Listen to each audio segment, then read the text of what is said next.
Hi everyone, hope you're good guys, and welcome to part 2 of the explanation of my Melodic Techno 3 Ableton template. So last week we talked about sound design, each track, the composition, and this week we're gonna more talk about the arrangement, all the automation, variation, and mixing and mastering. But yeah, first let's have a listen to the track.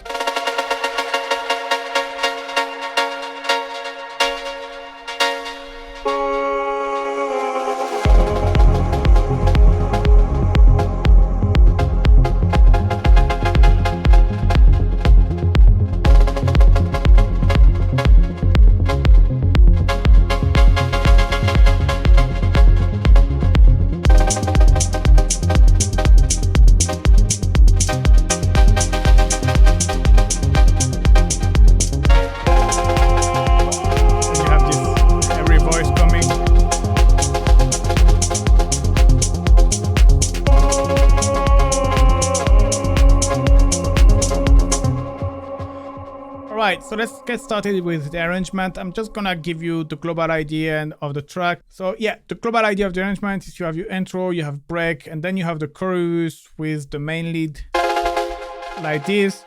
And then you have a verse where I use mainly the bass line. I get rid of the lead. And it's kind of to take a little bit of break of the lead. And then I go back into the break 2, where the lead this time doesn't appear during the break 2 compared to the break 1, but you have this Vox that you could already hear before. But then on the break, so I just have the voice, not the lead, but then when I drop, I just have the lead and not the voice. So it's just adding a bit of variation and changement. And then I've done something here, you see the drums are coming, and then after I get rid of everything and the Vox are playing by themselves and the lead is not playing. And then finally I bring back the lead and the Vox together, and then we have the break and the outro. So let's go step by step together, showing you all of the different variation I've made along the arrangement. So first you have the intro with the kick, tom, the perk, and the bass. So you can notice you have some low frequency, but it's kind of missing a little bit. And I used a low cut, but you can see it's pretty soft low cut compared, for example, to this one. I wanted to do this one first, but then I feel like, okay, it's a bit too brutal, but I still wanted to keep this one for later on the track. So what I've done is I've basically created one which is a bit softer. You can see the tip of the filter is a bit more soft. So you still have some bass. So like it's kind of tricking the listener, because then when I'm gonna remove the low cut, it's gonna be even more bass, and it's gonna even surprise more the listener, because maybe you can think that this is the low end of the track. At first you will think it's the low end of the track, but then when it's gonna drop here, you're gonna hear better.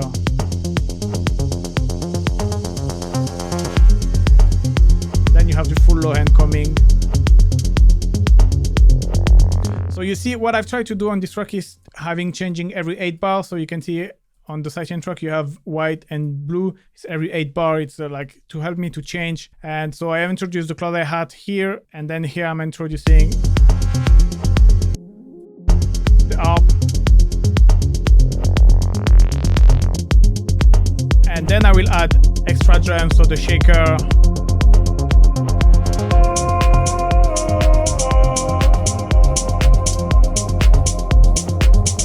I have the voice, so here I've done this one a little bit before all of the other, and you can see it's different than the other pattern. It's just like to give a hint to the listener what he can expect later on in the tracks. Yeah.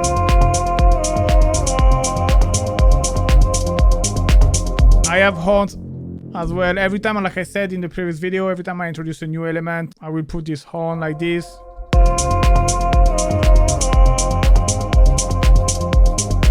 So the clap came as well, the shaker came. That's something I like to do with the drums, to bring them progressively. It's just like bringing tension. And you have some SFX as well between each transition. So you have the Vox one, which is kind of helping introduce the Vox as well. You have a reverse Vox FX.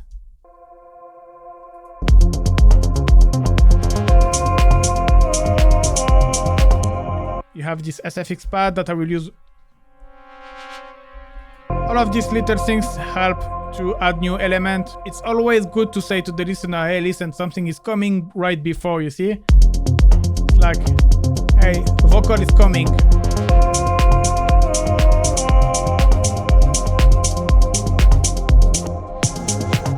Alright, and then before to enter in the break, I've used the low cut. You know, usually it will go there.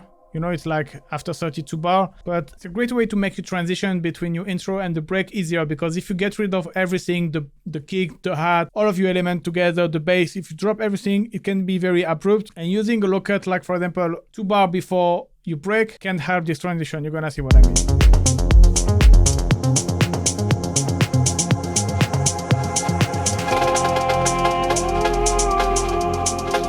Rather than, if I don't do that,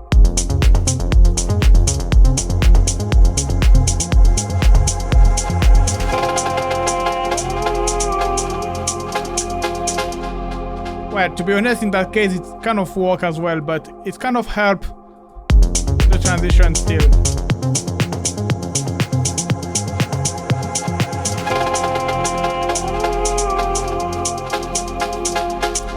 So here comes the break. I get rid of the kick, tom, and the bass. Most of the drums as well. I just keep the hats and the shaker to avoid to have something too abrupt. And I have the lead, which is introducing right now, the main lead. I have the Vox as well, which is playing. And then I have the pad break, which is been introduced before as well, which is like gonna add a bit of body to the break. I have the send break as well, which is gonna add tension.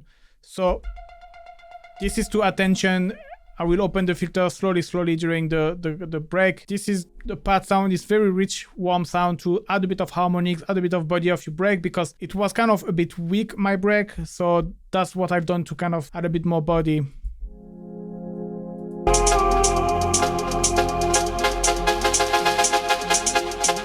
You see if I remove this too.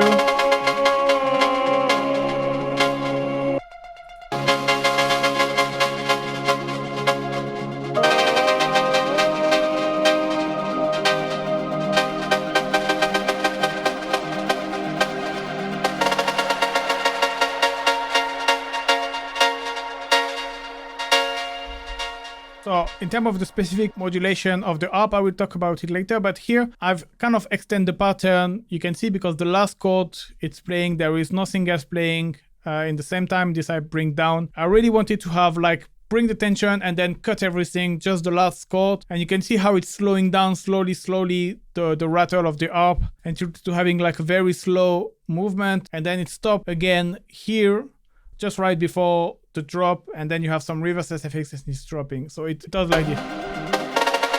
Cut everything, still the chord, cut the chord, vocal, and drop.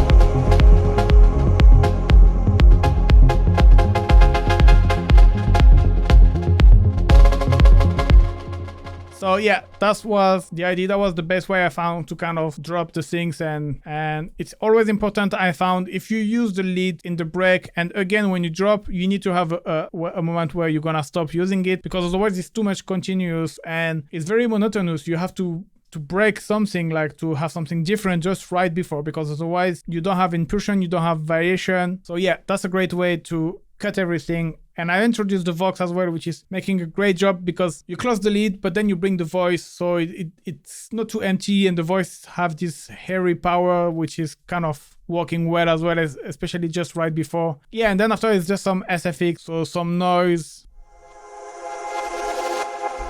What does most the job, to be honest, is this one and this one.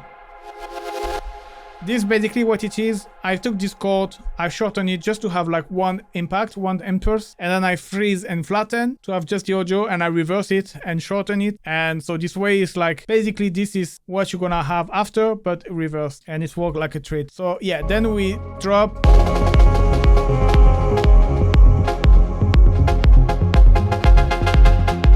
So no drums, the lead, the horn here again, like for the drop. If I remove them, it doesn't have the same impact. It really helps to have an impact, cinematic effect that accentuate the drop. So here we'll have the harp, but it's playing like same than for the break. It's like I explained last week, this is really to add some harmonic content. So it's like being there without being there. You don't want to be too prominent or in the front, you want it more in the background. So that's what I've done.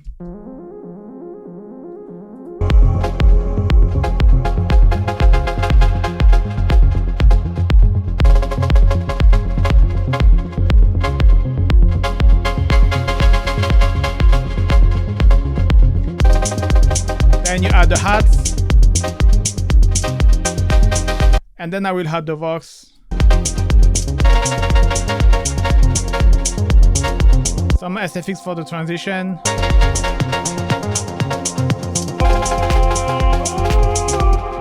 So again, if I introduce the Vox, I like to use the Vox SFX. So I had adding the shaker and the clap.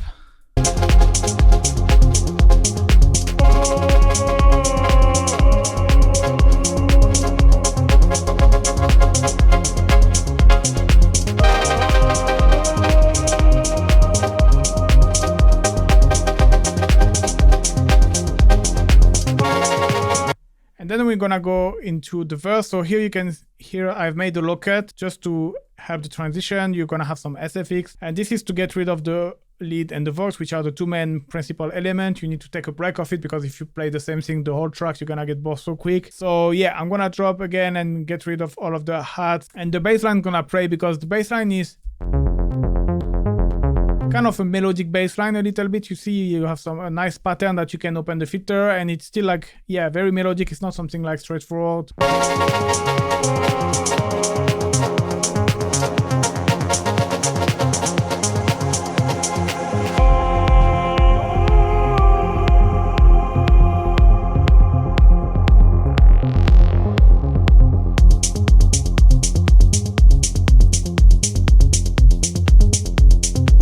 So yeah, this is really important to have contrast in your track. And so that was a pretty busy part, and it's important to calm things down, because if later on you want to have a very busy part, if you want your busy part to be impactful and have great power, you need to have a quieter moment before, because if you have something very loud and bring something very loud again, you don't have dynamic, it doesn't have impact. Rather than if you low down things right before to have something very powerful, then when you drop this one, you go from there to there, and it's more impact and more powerful. So yeah, I play with the filter of the bass. I have this SFX synth as well, which is playing kind of growling, moogie sound.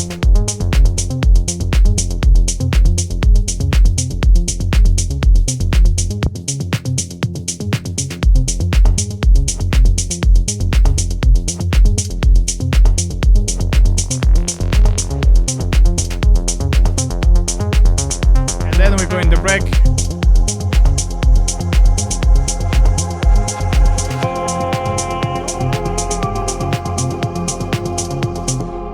So then the second break starts. This one I wanted to do something different than the first one, so I didn't want it to have the lead playing during the break. I didn't use it, and I used the Vox only, but I've played with the bass line to kind of build the tension. Again, there is the pad which is gonna be modulated. Then you have the pad where it's gonna have the filter opening, which is gonna bring tension, and you have the same with this end break as well, where I slightly open the filter, and all of this is gonna be tension. And here again, same idea, right before the drop, having a moment where nothing is playing, just very quiet moment. So this way, when you drop, it's way much more impact. So the break goes like this. Again, I don't get rid of everything in the same time. That was the perk, then up. Here is the autopan.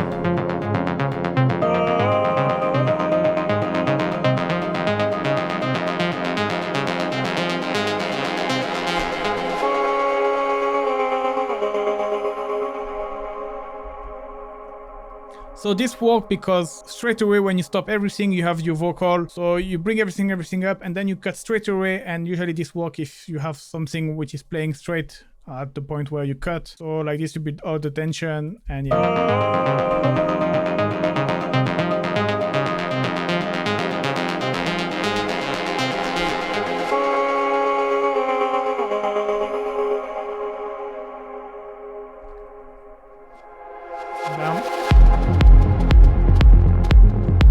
you calm things down, and then again having this reverse send and this reverse SFX kind of straight away say to the listener, okay, it's coming now. And then after I drop with the lead, but you can hear how it's a bit more quieter and the filter is a bit more down. This is something I wanted to do, because if you drop with the filter super high, it didn't have the same impact. So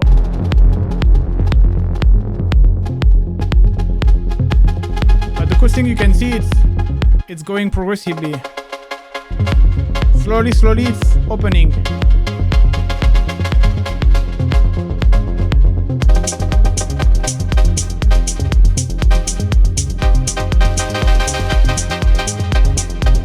But not too much, because you're gonna understand why.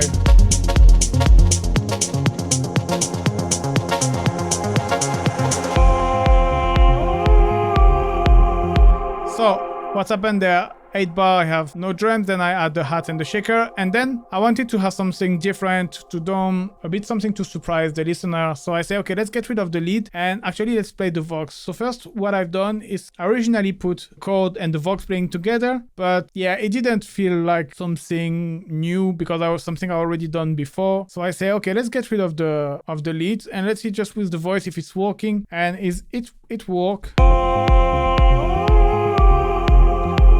And the cool thing with this vocal, it's kind of very heroic vocal, and if you remove all of the drum, you got this flying effect. I don't know how to explain that, but yeah, it just works well.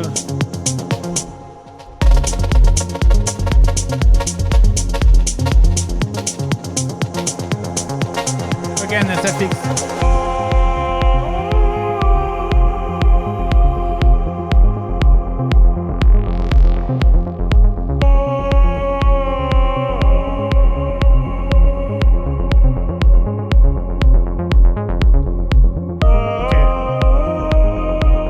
Then I will reintroduce the lead.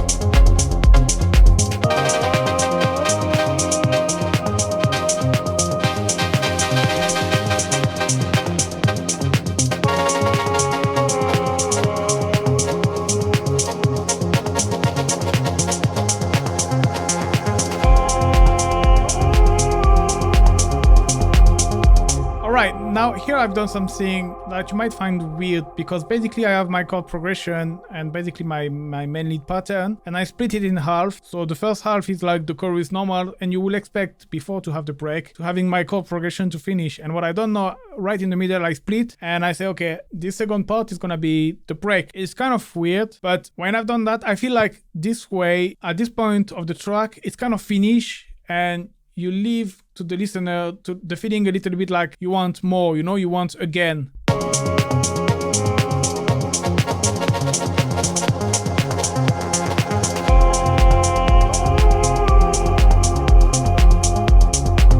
then you get rid of the lead.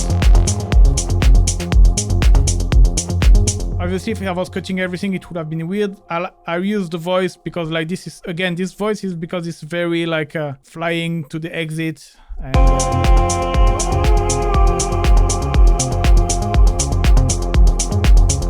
then is the outro. I just get rid slowly of all of the percussive element.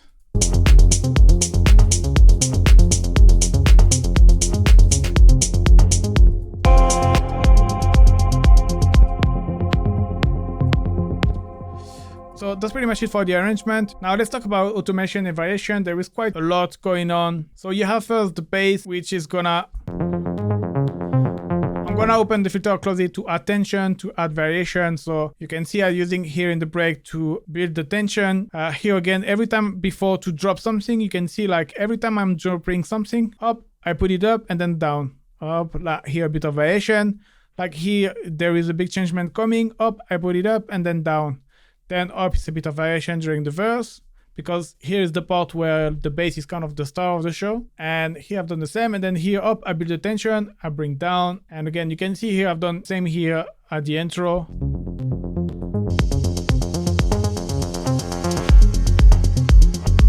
This is the classic things which work all the time. Up, I don't have much automation. Now leads. Leads is where it's gonna have a lot of automation, and you have 5 main automation. So you have the rate, which is gonna be, it's basically the rate is automation, but it's part of the pattern basically, because it's what gives the speed of your rattle effect. So here the automation, the more you go down, the more it's fast, and the more you go up, the slower it gets. So you can see here it's gonna be very fast at the beginning, and then go slow, and then go fast again, and then go slow, slow, and then straight away go back when it's a new chord very fast. The important is to have the beginning very fast and then open slowly. So this way you get.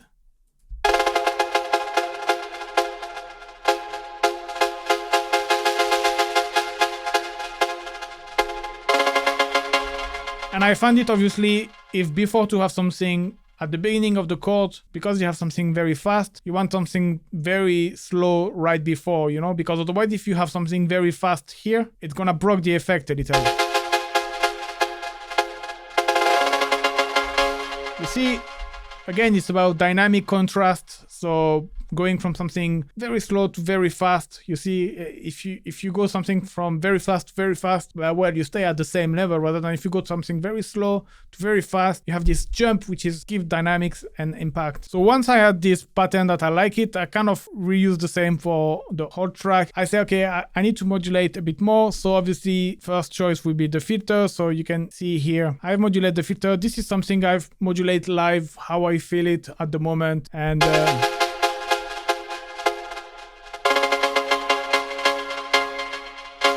but I've also modulated the GK and the attack and the noise. So the GK basically is gonna make you sound more plucky or more longer. So the longer the GK, the longer the sound, obviously. And so here you're gonna be something very plucky, rather than here you're gonna have something very long.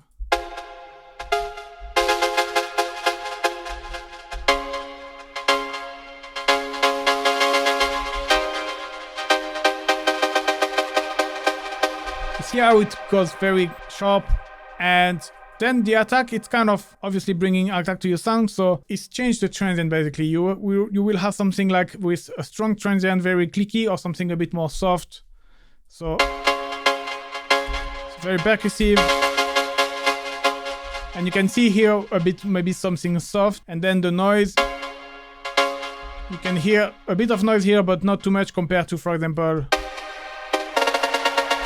here, where there is way much more noise. And then, to be honest, I just played that with my push live, and yeah, trying to see what was fitting the best. And that's what's really add variation, because obviously if you remove all of your automation,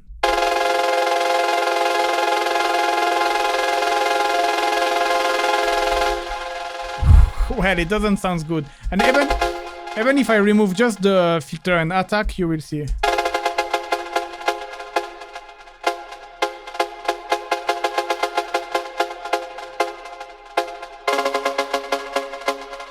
Compared to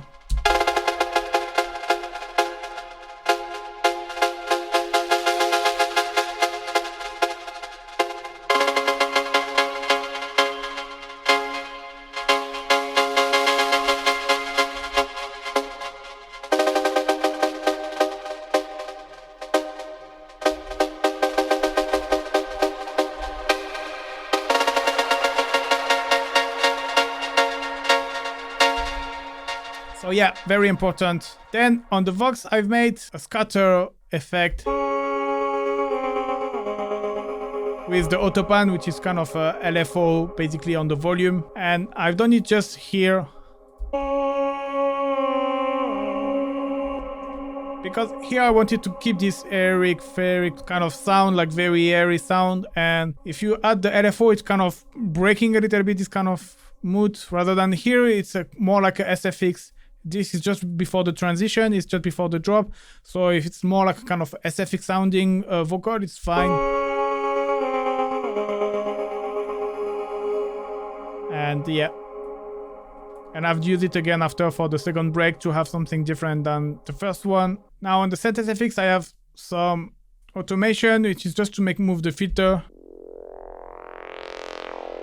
All right, then just before to talk about the master automation, one thing's a little bit less visible that I've done a lot. It's first in terms of the MIDI note. I use the groove pool here, and I add a lot of swing, for example, for the close hi-hat. So what it's gonna do is gonna shift each note. You see, for example, here it's never playing exactly on the grid. It slightly shifts. Some of them are exactly on the grid, some of them are shift. So that's a great way to make you sound a bit more organic, a bit less robotic. Some quick changement in your drum pattern as well. So you can see here I have a rolling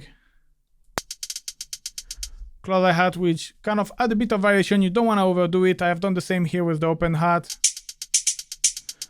And one thing I've done on almost all of the track is add some randomness in terms of the velocity. So this way it's always changing the velocity. It's like you never play the same note with the same intensity, basically, because if you was playing an instrument, you don't play exactly at the same intensity, except if you are a cyborg. But other than that, it will always change a little bit. So that's what I've emulated with this velocity device. And then after you have your classic modulation to kind of introduce sound. For example, here I have an EQ to introduce the pad slowly, obviously, because you don't want something full blown out straight away. I mean, you might sometimes want, but not here. And yeah, some automation on the R, but here again, you see it's like bringing things a bit more in the front, a bit more down. What I've done as well with the lead, which was more like a mixing purpose, but sometimes I found it the lead, especially when it was playing by itself, a bit too loud. So I reduced by -3 dB when it's playing just by itself. But then, for example, here, when it's gonna be the Vox, I've put it back to normal because otherwise I couldn't hear the lead well. So that's one thing I've done as well. And yeah, then it's more like some master FX. So first thing I've done, like I explained next week, I have this semi down where I can send it the return. This is a reverb return. It's a long reverb with a lot of dry wet. It's kind of creating a washout effect. So I like to send my whole mix to that, and it works really well for transition. So like this, it's kind of creating a noise SFX by itself, basically. And you send everything and it fill up the blank a little bit. It adds tension because obviously the more in your break you will have, the more it will go in the break, the more you will have some element, the filter opening. So the more sound is going into your return, so it's creating the more noise, and so the level of the noise is growing, and that's worked very well. For example, here.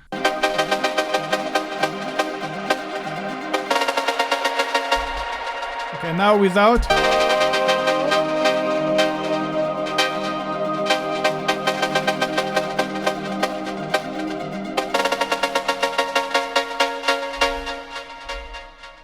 You see the transition is a bit more abrupt rather than here it's add a bit.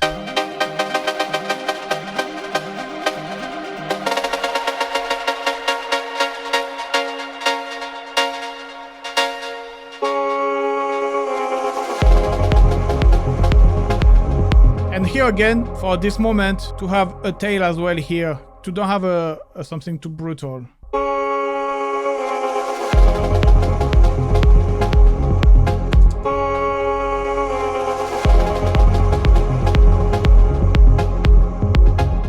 Put the link in the description. This is a rack from Make Your Transition YouTube channel. I just like it. It's just a simple reverb, but it worked well. Then of my mix down, so this is my master effect, like my DJ master effect. So I have two low cut that I explained. One is more like for the intro subtle. One is more like that I use during the rest of the track. For example, I like to use low cut just right before adding a new element. You know, it's just a right short cut transition to.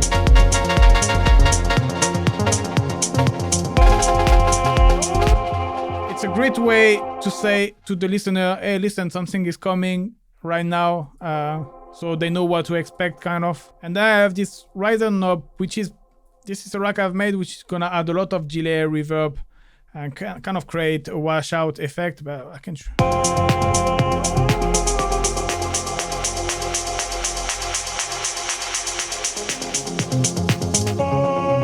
if I exaggerate, it's kind of a DJ effect, so that I've used for the second break, this is just to add some tension, obviously.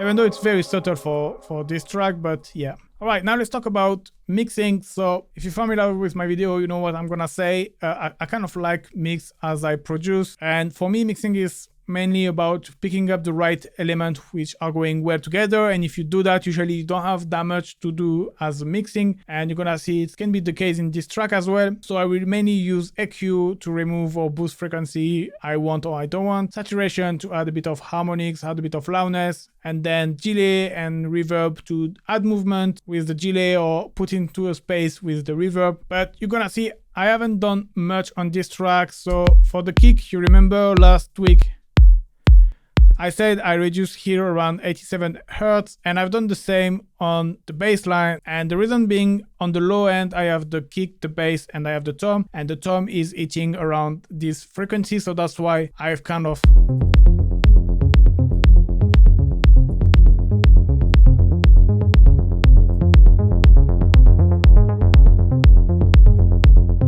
you see how it gets messy compared to now?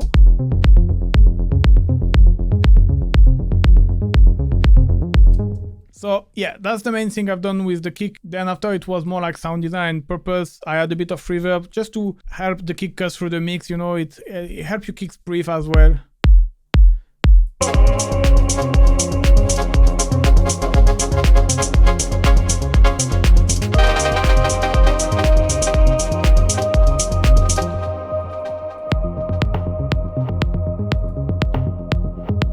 You see, you can hear better at the intro.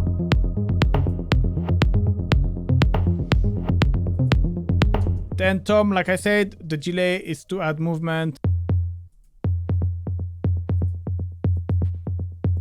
The reverb to put your sound in the space. So in terms of reverb, I usually like to see my mix in kind of 3 different rooms. You have a small room, which is more like with a short GK and not too much dry wet, kind of for the drum, where I will send all of my drum. And then I have more like a very large one, which I will put the pad, for example, so more in the background. So which is gonna be with a very long GK and a very long dry wet. So here the GK is not that long, but a good amount of dry wet to really push things on the background. I've done this with the harp as well, where you can see that there is quite a good amount of dry wet and a good amount of GK. So here as well there is the low pass, so it really pushed the harp in the background. And then after I will have a reverb more like around 3 seconds, between 1-2 seconds and 6 seconds, it depends. And with the dry wet more at 30%, where this is gonna be like more like my medium reverb, where I will put my leads, some send sound. And yeah, the thing is with electronic music, the reverb, it's influencing a lot the sound itself. So sometimes I will not especially think about, okay, I need to put in the small room, medium room, big room. It will be more like, okay, how is the sound sounding the best? You know, is it sounding the best in the small room? Is it sounding best in the medium room? Or how do you feel it should sound as well? So keep that in mind. And yeah, the hats, I don't even process it. They don't have anything. They just have a bit of reverb here. But you can see very short close reverb. For the hat shaker, this is to put the shaker in stereo. A bit of reverb, you see short as well here again, some sidechain compression obviously to add a bit of groove. Perk, you see very short reverb as well. Everything which is percussion, and you can see I don't have that much EQing except of cutting frequency I don't like. But like I said, if you get your level right, so here it's something like I don't have tips to how you can level your kick drum or how you can level your bass. So this is really, you have to do it by ears, and there is no really threat. But yeah, that's the most powerful tool you can have instead of trying to EQ or add a compression or whatever. Picking up the right sample and putting them at the right level, and you will have 90% of your mix done. Then after it's just some reverb. But yeah, you can see even the bass up, sidechain compression, obviously you want ducking effect, saturation to add some harmonics or some beef a little bit of reverb, EQ just to remove this which was the tom playing, and here boost a little bit to add a bit of clarity around 3 kHz. The up is the same, EQ, saturation, reverb, EQ, just cut the low. The main lead, again, here I have some amp and phaser, but it's more like sound design purpose than mixing. But otherwise it's saturation, EQ, delay, reverb. But again, this is sound design, it's no mixing, you know. This is something I didn't say like, oh, I want to mix my track, so I'm gonna add some delay. Something like, okay, I want my sound to have this rhythmical effect and in this room, so I'm gonna design like this. No, I wasn't thinking about mixing, I was thinking about sound design. And same goes with the pad, saturation, reverb. This is a low pass filter, but it's just for automation. Like I say, it's there is a chorus, but it's more like to get this excitement, sound design purpose, delay, reverb. Now, if you wonder about the delay, how you should set your delay, which time, which feedback, which dry wet, this is the same. It really depends on your pattern. The delay time will respond differently, so according to the pattern you have as well, like how often you notice playing or when. And feedback and dry wet usually is the same. I will usually go on the dry wet around 30%, and feedback 30% is usually a great way to start, and then I will add more or less if I feel to need more. The only problem with delay, if you do it too much, it can easily get your mix very messy. If you have too much dry wet, if you have too much feedback, if you don't filter it, you will have like a lot of extra frequency coming and a lot of movement coming, which can be unnecessary. So sometimes can be great to filter or just to reduce a little bit the dry wet and the feedback, so this way it don't overlap. Because the problem with delay is gonna keep your sound running, and it might overlap with other sound and also create some conflict. So that's one thing to keep in mind. Cut, boost, as usual. Drum burst is just to make things louder. I could have used a saturator. Reverb, again, this for example, it's a horn sound, so you want something that even when they'll not stop playing, you want something that lasts on the time, with a very long tail. And reverb is a great way to do that, and that's what I've done. It's a long GK. Dry wet around 30-40%. Horn 2 is the same. Sidechain, bit of boost. Usually I like to boost around 1 kilo, 3 kilo, 5 kilo. It's nice to add a bit of clarity. And then the SFX is just extra reverb. Just some reverb. Really, there is nothing crazy. Alright, so now let's talk about the mastering. So I've done what I've called a homemade mastering. I'll always recommend the mastering to be made by someone else, someone different than you, just because first he will have more experience, someone who does that on a daily basis, every day, it's his job. He knows how to do it properly. Second, he can hear things that you didn't hear, because obviously if you've been working on your track for a long time, there is details and things that you didn't realize until someone with a different ear telling you. But obviously it's good to know a little bit how it works, just to make your track louder. If you finish your track, you want to make it ready for your gigs, or you want to know how it sounds loud, great to have a little bit of bass to have something to compete with other tracks. But keep in mind that mastering is not important. What is important is to have a good mix down. So let's get started. Let's pick up here, but it's quite busy.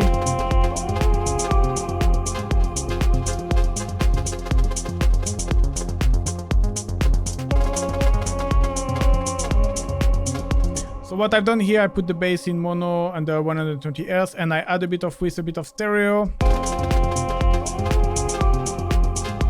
So here it works well because I have my reverb, which are pretty wide, so it kind of even enhance even more that.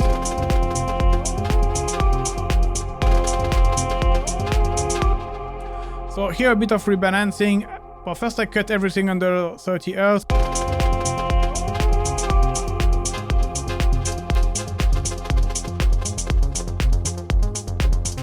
Just to have some more headroom for later. Then I reduce here around 225. You're gonna hear I didn't really...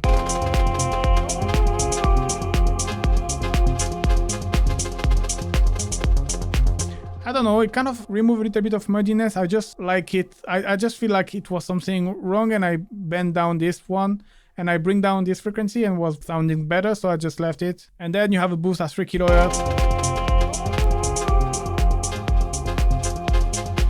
I like to boost at 3 kHz, I don't know, I feel like it's adding a bit of more clarity. And then I kind of have a high cut at 18 kHz. I could have been a bit more.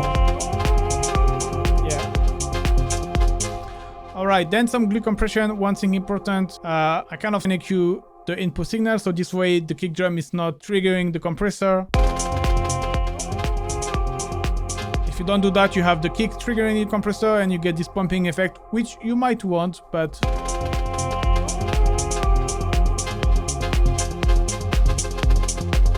And here usually, because it's a glue kind of mix compressor setting, you want to have a very slow attack. You want to let your transient of your kick pass. Release depends on the track, but...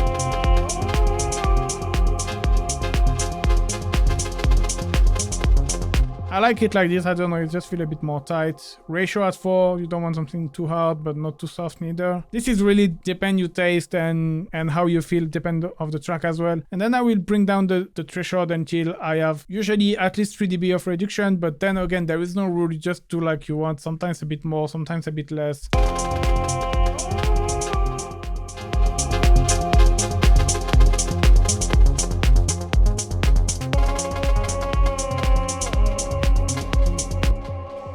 And then I compensate with the makeup gain, activate the soft clip.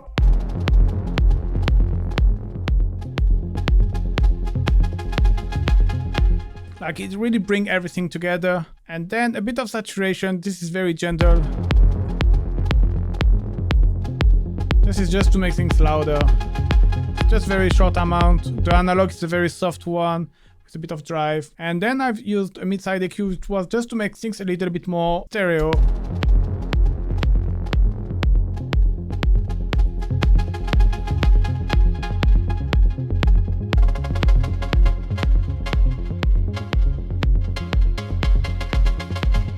So I just boost on the side around 3 kilo and all of the top end basically. And I haven't done anything on the mid. All right. And then I wanted to add some extra loudness. So I used the color limiter. I really like this limiter. It's a Max for Live from the Creative extension. It's free. Just need to download the pack and it adds some warmth and it adds a bit of saturation and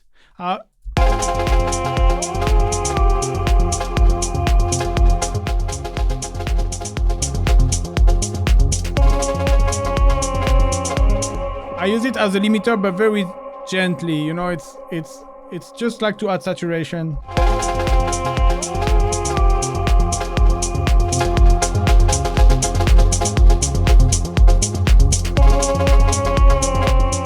And then the final limiter to really squash everything.